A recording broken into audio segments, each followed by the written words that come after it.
జగిత్యాల జిల్లా మెట్పల్లి పట్టణంలోని బీఆర్ఎస్ శ్రేణులు రాస్తారోకో నిర్వహించారు.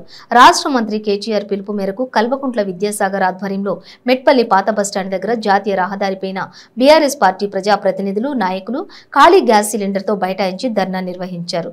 కేంద్ర ప్రభుత్వానికి వ్యతిరేకంగా బీఆర్ఎస్ శ్రేణులు పెద్ద ఎత్తున నినాదాలు చేశారు. అనంతరం వారు మాట్లాడుతూ కేంద్రంలో బీజేపీ పార్టీ అధికారంలోకి వచ్చిన తర్వాత నిత్యావసర వస్తువుల ధరలతో పాటు అన్ని రకాల వస్తువుల ధరలు పెరిగాయన్నారు. రానున్న కాలంలో ప్రజలు బీజేపీకి తగిన గుణపాఠం చెబుతారన్నారు. ఈ కార్యక్రమంలో municipal vice chairman Boinapalli Chandrasekhar Rao, Metpalli BRS పట్టణ అధ్యక్షులు తిరుపతి, అన్ని మండలాల సర్పంచ్లు, ఉప సర్పంచ్లు, జెడ్పీటీసీలు, మెట్పల్లి పట్టణ కౌన్సిలర్లు పాల్గొన్నారు.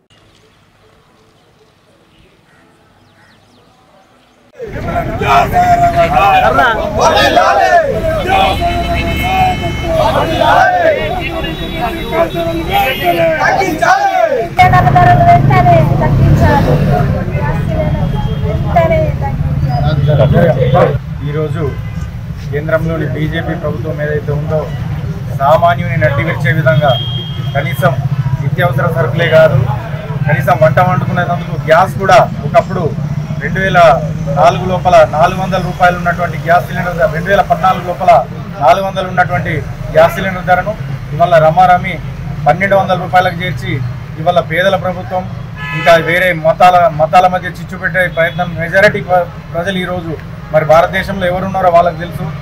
దేశం కోసం, ధర్మం కోసం అంటూ ఇవాళ మెజారిటీ ప్రజలే కదా మరి నష్టపోయేది. ప్రతి రేటు పెంచితే ఏ రేటు రూపాయి పెంచినా కూడా ఈ మెజారిటీ ప్రజల పక్షాన ఉన్నట్టా? మీరు ఖచ్చితంగా దీనికి సమాధానం చెప్పాలి. ఇవాళ సామాన్యుడు ఈ సిలిండర్ బుడ్డీలు బంద్ చేసి కట్టెలు తెచ్చుకొని వండుకునే పరిస్థితి కల్పిస్తున్నారు. పాత రోజులు గుర్తుకొచ్చే విధంగా చేస్తున్నారు. అంటే మీరు ఏ విధంగా ఈ దేశాన్ని పరిపాలిస్తున్నారు? ఇవాళ అదానీ, అంబానీలకు లక్షల కోట్ల అప్పులు ఇచ్చి ఇవాళ పేదోడిని నడిపించేందుకు మిమ్మల్ని ఎన్నుకున్నారని చెప్పేసి ఈ సందర్భంగా అడగడం జరుగుతున్నది. భవిష్యత్తు లోపల మీకు ఈ పేద ప్రజానికం, ఈ సామాన్య ప్రజలే ఖచ్చితంగా వచ్చే ఎన్నికల్లో మీకు బుద్ధి చెప్తారు. దీనికి అనుగుణంగానే ఇవాళ మా ఎమ్మెల్యే గారి ఆధ్వర్యంలో, మా ఎమ్మెల్యే గారి సూచన మేరకు ఇక్కడ మన మెట్పల్లి పాత బస్టాండ్ చౌరస్తాలో మెట్పల్లి పట్టణ నాయకులు మరియు మెట్పల్లి మండల నాయకులు అందరం కలిసి కూడా ఈరోజు ధర్నా కార్యక్రమం చేయడం జరిగింది. ఖచ్చితంగా ఈ బీజేపీ ప్రభుత్వానికి ఈ పేద ప్రజలే ఖచ్చితంగా బుద్ధి చెప్తారని చెప్పేసి ఈ సందర్భంగా చెప్తున్నారు. బీజేపీ ఎన్డీఏ కూటమి ఏర్పడిన తర్వాత ఇప్పటి వరకు 4 సార్లు ఈ సిలిండర్ బిల్లు పెంచడం జరిగింది.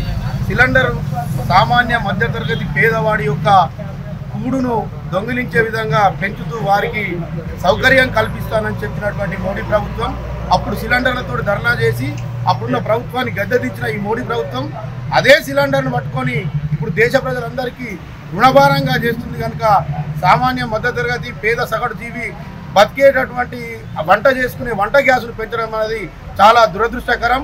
మోడీ ప్రభుత్వం చేస్తున్నదంతా అభివృద్ధి అంటూ పెద్ద బడా నేతలకు, కార్పొరేట్ వ్యక్తులకే ఈ దేశంలో ఉన్నటువంటి సొమ్మునంతా దారదత్తం చేసి పేద ప్రజలను ఆగం చేస్తున్నారు. కనుక దయచేసి ఇప్పటికైనా ప్రజలందరూ ఆలోచించి ఈ బీజేపీ నిరంకుశ ప్రభుత్వాన్ని పారదోలే విధంగా మా ఎమ్మెల్యే గారి నాయకత్వంలో మేము ఇక్కడ పాత బస్టాండ్ చౌరస్తాలో కేసీఆర్ గారి పిలుపు మేరకు మేమందరం ఈ పెంచిన గ్యాస్ సిలిండర్ ధరను వెంటనే తగ్గించాలని చెప్పి ముక్త కంఠంతో ఖండిస్తున్నాం. జై తెలంగాణ, జై.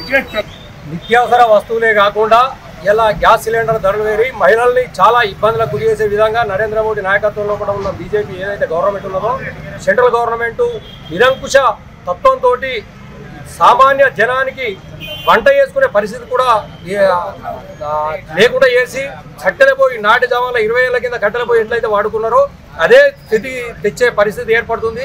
ఆదాని, అంబానీకి దోచిపెడుతూ పేద ప్రజలని, మహిళలని ఎవరిని కూడా వదిలిపెట్టకుండా 100% జుట్టుమని వేసి అందరినీ ఇబ్బంది పెడుతూ భారతదేశ ఆర్థిక వ్యవస్థను కూడా ఖరాబ్ చేస్తూ 100కు 100 ఇవాళ నరేంద్ర మోడీకి తిరుగుబాటు అయ్యే పబ్లిక్ కూడా తిరుగుబాటడానికి సిద్ధంగా ఉన్నారు. మహిళలు, ముఖ్యంగా మహిళలు మాత్రం 100% మిమ్మల్ని కోరిగట్టే విధంగా ఏర్పాటు చేయడానికి మహిళలందరూ సమకూలంగా ఉన్నారు. కాబట్టి నరేంద్ర మోడీ ఇప్పటికైనా స్పందించి ఈ పెంచిన గ్యాస్ సిలిండర్ ధరలు ఏవైతున్నాయో 100% 500 రూపాయలకు సిలిండర్ ధరలు ఇప్పించే విధంగా ఏర్పాటు చేయాలని నరేంద్ర మోడీకి హెచ్చరిస్తున్నారు.